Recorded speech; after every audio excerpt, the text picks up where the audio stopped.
Good morning, everybody. Kathy Hawk here.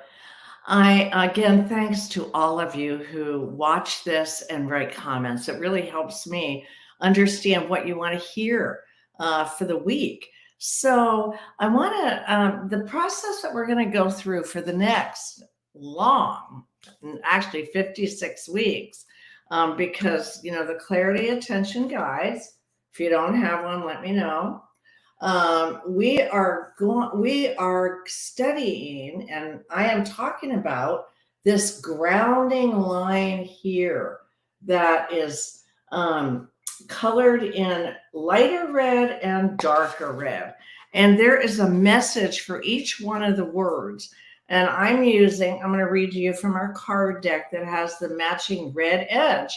And what I want to talk about today, first of all, is what are some of the techniques to get grounded? I mean, have you ever felt like just kind of whirly and scattered and just like, I just can't get my act together, that sort of feel? Well, one of the quickest ways, and you can do it in just seconds, you can just imagine in your mind a large cable hooked to the base of your spine, and at the other end of it is a big hook. And you imagine that cable dropping into the center of the earth and hooking on there. And when you do that, there are actually studies that have shown that before you do that, you can kind of surprise somebody and push them over. And if you're grounded and hooked in like that, you can get pushed like that and you won't get tipped over. So it's important to be physically and mentally grounded, because your spirit's here and your spirit's in the ethers. Your body's here at Earth. So, what is it about the qualities of being grounded and that first chakra, the base chakra? And you don't need to know chakras to know this. You just need to know to be grounded.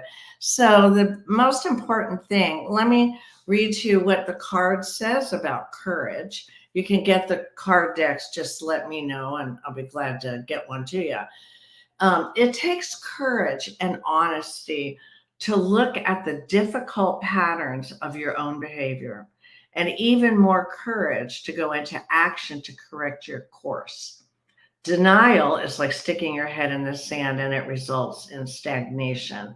So, why did I say today courage for you and your team? Because you lead teams, whether it is in the family is a team, it's your primary team.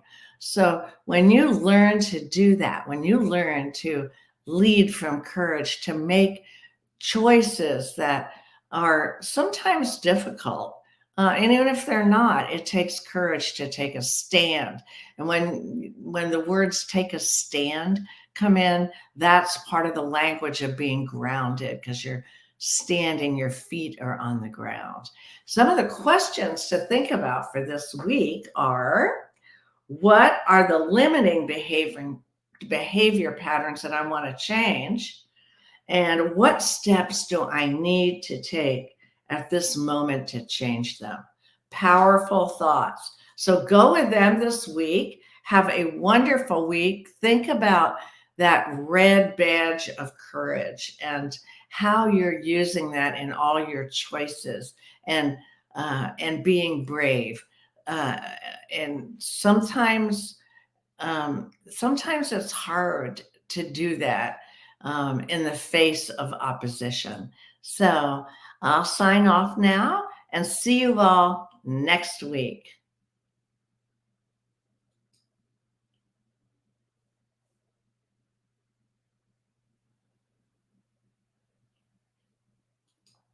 There we go.